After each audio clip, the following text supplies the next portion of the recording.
this week's Fantasy Stud Muffins. All right, we're going to go through the big performances of the week and give you the headlines and let you know whether you can keep playing these guys next week in your title game. Flash in the pan this week or here to stay? Obviously, Cam Newton. What can you even say about him? We pretty much need to say nothing other than he's going to be in your lineup next week against Atlanta. Yeah, you can't sit Cam Newton at all. He has been the best quarterback on the year. He might. I'm curious who's got higher between him and Brady on the year, but I think it's got to be Cam at this point. At this point, it has to be Cam. So 33 touchdowns through the air on the year, rushing the ball well, just an incredible season, and really showed me a lot. Yeah, he is the MVP this year. I mean, if you put a different quarterback on that team, they couldn't run that same style of offense because not only did he have the 5 touchdowns through the air, but 100 yards on the ground. And those were important third down pickups where third and long, and you see him rushing right up the middle, sliding for that first down marker, keeping the drives alive. That's why their offense is so potent. And Ted Ginn Jr., who was the start of the week, did you see his drop again? Yep. Oh, I did not. Another touchdown. It was another one where he has just burned him, a bomb, turns around, and gets to It's hard to catch when you're running that fast. I know that sounds ridiculous, but if you're running, that's my point. He had slowed down and turned around, and his back was to the end zone, and he just gets to. Do you think at this point he's saying in his, I can do this? I can do yes, this. every time. I can do it. Don't drop it. Don't drop it. If he catches 50% of the easy bombs, he's a great play. No doubt about it. I mean, and I think Newton is a better discussion for dynasty and keeper leagues too, because this season began with Kelvin Benjamin being lost. You draft Devin Funchess, who's becoming more and more involved in the game plan. Moving forward for years to come, I don't see a reason why Cam Newton won't provide this kind of value, assuming he can stay healthy. That will always be the risk with him. That being said, he's a very big guy. I trust his – it's like Kaepernick. I trust those two guys to not get hurt running the ball. Yeah, Devin Funchess is going to when Devin Kelvin Funchess Benjamin. When Kelvin Benjamin gets back, Ted Ginn Jr. is only going to get more open on those deep plays. It's just a lot of great, and Greg Olsen, a one-hand catch a week. So Kirk Cousins, Russell Wilson, Teddy Bridgewater, Brock Osweiler. Teddy Bridgewater. Yeah, Bridgewater. Teddy Bridgewater. 4 touchdowns. That's got to be a career high. Oh yeah. I mean, by about 3. It wasn't just 4. He ran one in. He had 5 total touchdowns. Right. That's right. Teddy Bridgewater, man. So is this what we could see from him if AP is limited or out? No. Okay. Just making sure. Just making sure. I would love it because Teddy was a guy I liked coming into the year. He's been very, very disappointing for fantasy purposes. But, I mean, for 17 completions, 4 of those going for touchdowns, it's not a very sustainable percentage there. No. Tyrod Taylor had a big game as well in the end, thanks to Sammy Watkins, some deep balls, and then a lot of yards on the ground, 9 for 79 on the ground. Big Ben. There you go. He served to prove the point that if you are good enough, the matchup's not going to matter as much. They were at home, 40 for 380 and 3 touchdowns, a comeback win. Same with Antonio Brown. That's not a big toot for the show. That's just factual. I mean, we saw Tom Brady have success against them. How many touchdowns to wide receivers in this game? 3? Brown had 2, and I think Wheaton had 1. Okay, so 3. On the year, Denver had given up. I think 3 on the year. 2. Was it? It was 2. I thought they gave up 2 in the second game. I'll take a look. And so basically, I believe Harris, by the way, who got torched by Antonio Brown. If you started Antonio Brown, you're happy. If you benched him because you were afraid of Denver, you're as sad as we would fear. That's why it's really 2 hard. Was the answer. 2. That's why it's very, very difficult to actually bench your big studs, because if they do what they do normally in those matchups, you are just going to kick yourself for making such a – I mean, he had 16 catches. Well, the questions people were asking were like, okay, Tyler Lockett or Antonio Brown? No, and you know what I'm going to do next? I was thinking about this on the drive-in. What I want to do next year is it won't be a very scientific keeping track of stats or anything, but I want to do a kind of like a start your studs tracker and just write down the matchup of what people are scared of and the result, and then we'll see how often, more than often or not, that a stud performs in these matchups, and if there's actual evidence of should you be kind of worried about this. Well, and you saw, I mean, not to throw everybody who would have sat him under the bus, you saw Amari Cooper last week get destroyed by the matchup. But there's a difference between Amari Cooper and Antonio Brown. There's a difference between Derek Carr and Big Ben Roethlisberger on a lot of levels. And there's so many people that are afraid of the numbers, and I understand that because Denver was so dominant. But you couldn't sit him down. I didn't have the guts to sit him down and then lose my match in that way. So if you did, I am sincerely sorry for you. Genuinely. That's not an I told you so. That's an I'm sorry because brutal. I understand you might have had an option that felt better. You know, there might have been an AJ Green or Antonio Brown, and you said, you know what? Why wouldn't I just play? And if you did that, I can see it. Yeah. I can see it happening.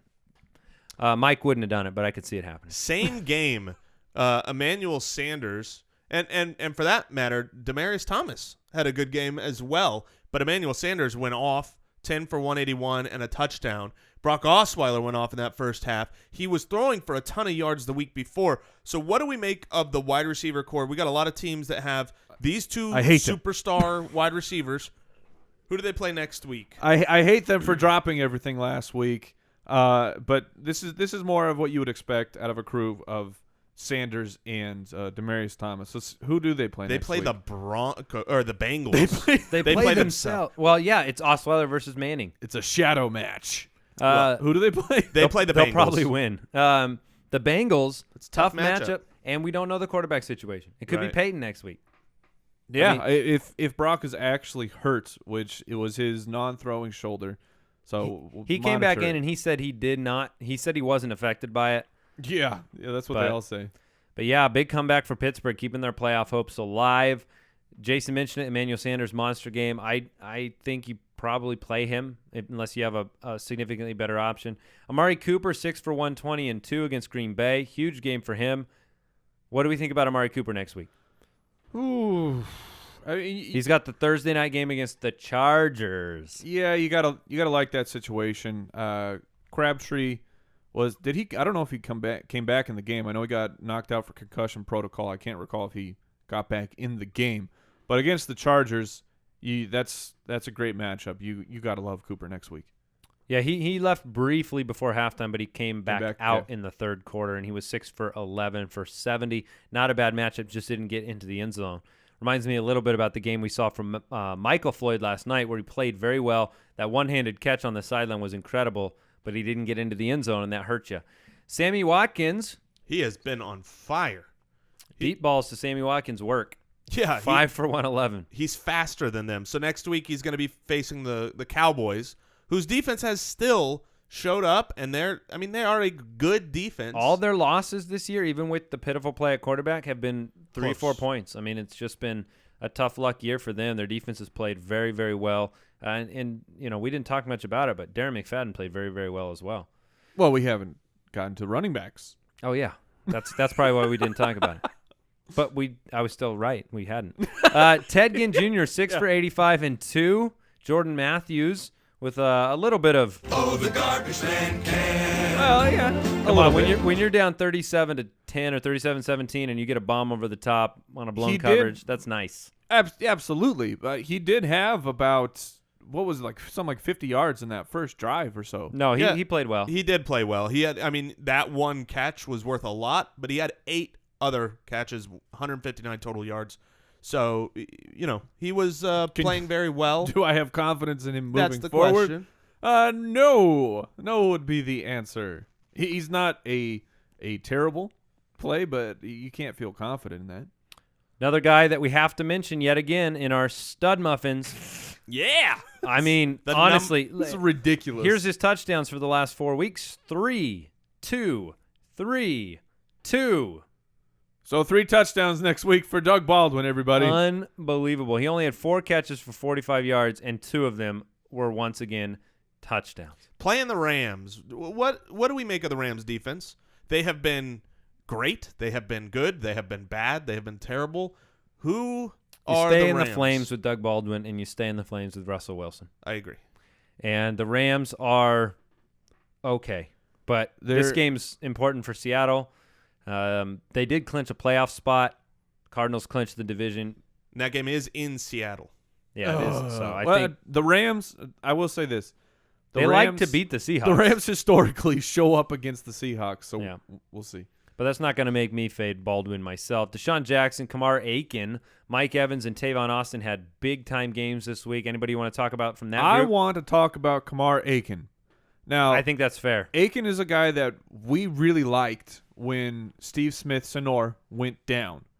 And then he had a couple bad matchups. Well, of course, he lost his quarterback, so you faded him for that. Then he had some bad matchups, and you faded him for that. Is there, in this crazy world, is there potential that Kamar Aiken is actually just a good wide receiver? Yeah, apparently. he's shown it with different quarterbacks. Hail and bad Mary catch, matchups. too. That was a great play, too, the way he streaked across, caught the Hail Mary in traffic, and then said, "Oh, see ya." Yeah. Because he wasn't in the end zone when he caught it. This was one of those games where, okay, Kamar Aiken was 8 for 128 and a touchdown. Kansas City's defense scored twice, kind of dominated the game, but Jimmy Clausen was fairly capable. So if he's the starter for Baltimore, he seems like he can rely on Aiken. Aiken might be an okay play. I think you might be right. Who do they play Next week they play Pittsburgh at you- home you in can- Baltimore. You can throw on Pittsburgh. Well, yeah, exactly. We saw that. Brock Osweiler had a very good half against Pittsburgh. Plus, they're likely to be down. There's no reason why he can't get some targets there. So Tavon Austin was the Thursday game along with Mike Evans, who had a big monster game. Mike Evans owners, without Vincent Jackson, you can expect a lot of targets. Yeah, target vacuum for sure. So running backs. I think you got to put the music on again. Oh, no, do you have it closed? I did. I closed it down. I don't think that takes a long time to get to the crescendo. Well, no, you wouldn't go all the way in. You would just start the music again. Well, let's just let the audience say it. Okay, ready, set, go. David Johnson.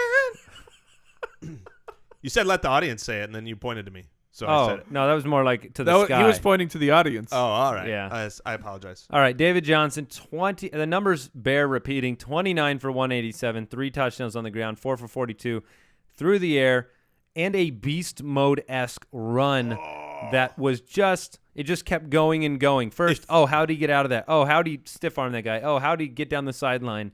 If you didn't watch the game, this is one just as a football fan, you got to look up. You got to watch that play. It was unbelievable. And if you are not a math wizard and you wonder, that would be 33 touches that David Johnson got. A full bell cow. 2 things I want to say about David Johnson.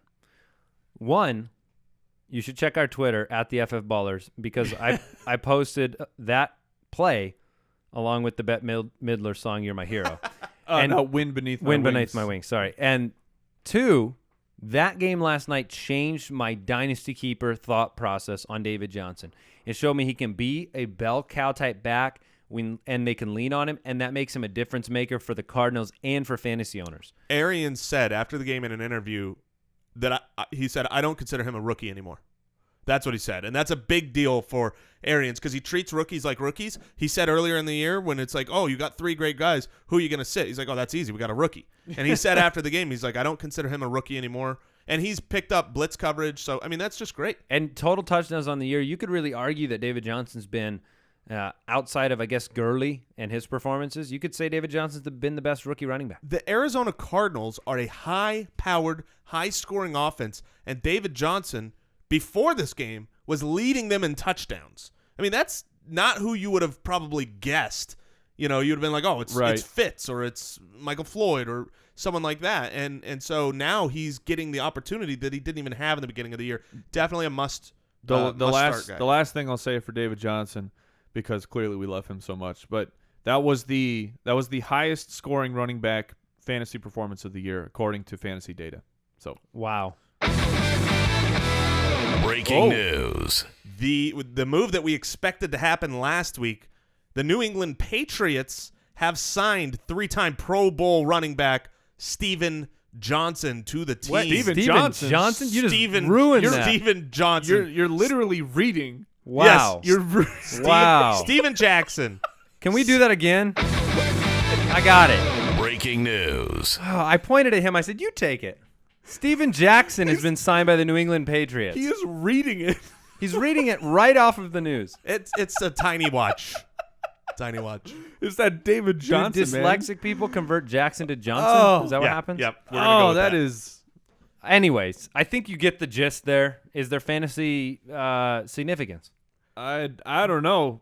I mean, Bolden got the carries, but he didn't do anything special. It wasn't just Bolden. It was then that guy. I don't even remember his name because we got Belichicked again. Well, I expected that. I think I didn't expect Bolden to do much. This past week, I think Steven Jackson would have been a good play. A lot of people lost running backs. Now, I don't think it's that important because 14 carries for I don't even know how to pronounce that. Iasefa. Oh yeah, I think that's close. That's close enough. But he scored, right? Yeah, he had a long run to score. Yeah, last week we had a ton of players lose running backs who are still in the playoffs. If you lost too many running backs and you need a guy off of waivers to start, lower chances that you're in the championship now. And they played the Jets in this Week 16 matchup, so he did not score. You were thinking of the James White screen. He did not score. Was it? Oh, okay. Yeah, that running D, I wouldn't feel comfortable starting Steven Jackson against the Jets in the championship week. No, but that's interesting for their long-term kind of needs as the Patriots head into the playoffs. And it's also nice for the lore of botched breaking news. So, Devonta Freeman, Matt Forte, Rashad Jennings had big games. Char West, everybody who asked me about Char West at the end of the week, I was just rising on the guy because Spencer Ware, it looked like limited to emergency to out. And Char West had a good matchup. It just seemed like he had the potential in this game. He didn't blow the cover off of, that's more of a baseball reference. Whoops. Char West, 16 for 76 and a touchdown, 2 for 9 through the air. Okay game for him, for sure. He helped you out. Bilal Powell had a huge game. That's worth talking about because Chris Ivory owners were very upset this week. You think? Yeah. You can probably speak to this better than anybody. Watching the game, the one thing you saw was that Chris Ivory wasn't on the field as often as he was the first half of the year at all, and it wasn't just when they were down. Now, obviously, once they get down and they're passing, then Bilal Powell's in. But even before that, when they were up or tied, or it was a 3-point game, Bilal Powell was in there because I think they see their offense as better passing the ball than running the ball, which it is right now. Fitzpatrick has been great, and if they're passing the ball, Bilal Powell's in, and he's the great. Offensive snaps were 37 snaps went to Ivory. And then Powell was on the field for 23 snaps, but he made more of those, right? He was targeted 5 times compared to Ivory's 2 targets. He was more efficient and made that touchdown run when he got it near the goal line. So, this is one of those things they might say, oh, my goodness, I can't believe I started Ivory. Oh, I should have started. It was the right play. He had a goal line carry. I mean, he got stuffed. He gets in the end zone there. It's not the worst. He scores 11, 12 points. I mean, it's what he's been all year, but it's worth mentioning because I think you can start Bilal Powell in PPR or half PPR leagues, which is what you're talking about. We're very early, but next week the Jets take on the Patriots. Give me your thermostat level on Chris Ivory in a game against the Patriots? I'm at about 70 degrees. What's the right temperature? Well, I mean, if I'm really loving a guy, I'm gonna be up triple digits. I got you. I'm so you're cold. at 70? 70. It's a little chilly. I'm not saying it's snowing outside. So it's nice. You're not saying it's snowing at 70? Thank you. Yeah, you're welcome. Stevan Ridley got 13 too many snaps. Yeah, he does not look good. And that was troublesome. So, basically, I think I would play Ivory. All right. That's the gist. So, Christine Michael. Yeah. Somehow, some way. I snuck him on the list. So what is there to say? I like him next week. You at this point, you have to at least think about it. I'll put it that way. Bryce Brown actually was productive as well. We cannot overreact to a game against the Browns because if you were watching that game, the Browns' defensive scheme was that of a schoolyard football team and was just horrific. The reason he deserves to be on this list is because of what happened game flow wise. Game flow wise, Christine Michael was not the first guy to get the ball. They had Coleman get the ball first, which was weird, and then he didn't touch it again, after that first drive. But Bryce Brown had the first opportunity. He played okay, but in the second half, the majority of carries went to Christine Michael, and what they said after the game about his maturity, and he seems, he's acting different from the last time he was on the roster. Those are things you say when you're saying, I like this guy. He's going to be important for our team. I'm going to try to build his confidence up. So if I had to start one of these two guys, it would definitely be Kristen Michael to me. Yeah. You're saying of Michael versus Brown? Yeah. Hands down. Yeah, you saw exactly what took place in the game. By the second half, Michael had all the carries. And he looked good. I mean, he was gashing him for 5 yards. Yeah, and by the way, that is I believe I read the wrong snap counts on the Ivory. Yeah. All right. I don't let's- have this week's up. I couldn't find this week's. I think I was really surprised. somebody wrote it as week 15 in the article, and it was not week 15. So I just want to throw that out there because it didn't look that way. No, it looked on like the field. It looked like snap count wise that Bilal Powell was out there at least as much, if not possibly more. Anyone who has not made it this far in the podcast now is going to think you're an idiot Me? for giving the wrong stat. Okay. Tight ends, Jordan Reed, 7 for 84 and 2 touchdowns. Delaney Walker, 2 for 64, 2 touchdowns. And one of those touchdowns was amazing. Was that a the touchdown Delaney that Walker play? where he just Oh, yes. just bulldozed the guy? He's like, get out of here! You're smaller than me. That's what he said. Yeah, that's what he said. And then he. Okay, so fantasy implications moving forward on these guys: Jordan Reed, Delaney Walker, Jordan Reed is Greg Olsen, okay, Zach Ertz. Well, Jordan Reed is Rule 86. If he's healthy, you start him. He is dominant. He is dominant from the tight end position. Delaney Walker, he was a weekly start, but without Mariota, what do you think? We got the Mettenberger. I'm fine with him. Yeah, I am too. Mettenberger used him a lot last year. I think Mettenberger could be just as good for Delaney Walker. He is the main receiving option for the Titans. So I like Delaney Walker for sure. I would have no problem starting him. What about Zach Ertz? He had a big game. Now, he got hurt that game, right? Or was there any long-term effect of... No, I think he's all right. He got knocked out for a couple plays, but he got up. So assuming health, and you can monitor that. But what are your thoughts on Zach Ertz in general? Because Bradford seems to be finding himself a little bit in that offense. Well, Ertz before the year was one of my favorite guys, and the reason why was because he was only in on about half of the snaps last year, and he showed such a great ability to catch the ball. This year he's been getting more and more involved lately. 8 catches for 78 yards and a touchdown. I mean, that's the best tight end week you can hope for.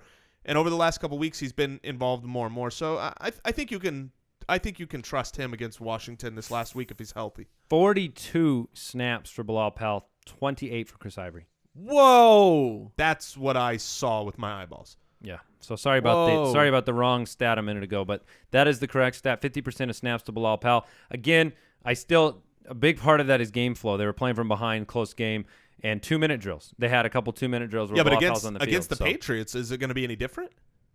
Probably not. So what's your but we don't temperature know. Okay, half-point PPR, Bilal Powell or Chris Ivory? Bilal Powell. At this point, I don't know, but you would. Just because the snap counts were the way they were, the carry counts weren't that way. Well, but the reason the snap counts were that way was because they were passing the ball. How many didn't Bilal Powell catch 7 balls?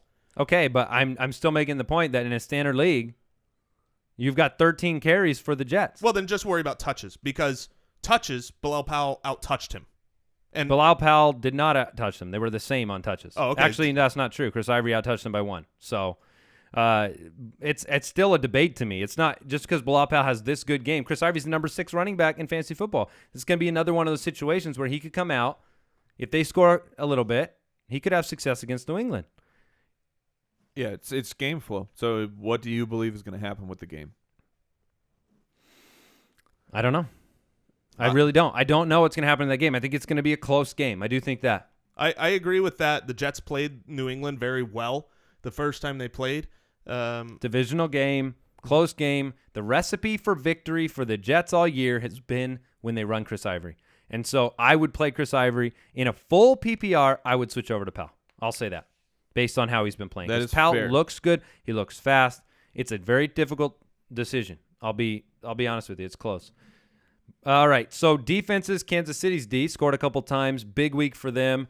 Love them next week against the Browns at home again. the Cardinals D was also fantastic. And the Yes. Patriots D as well. Yep, absolutely. Let's move on.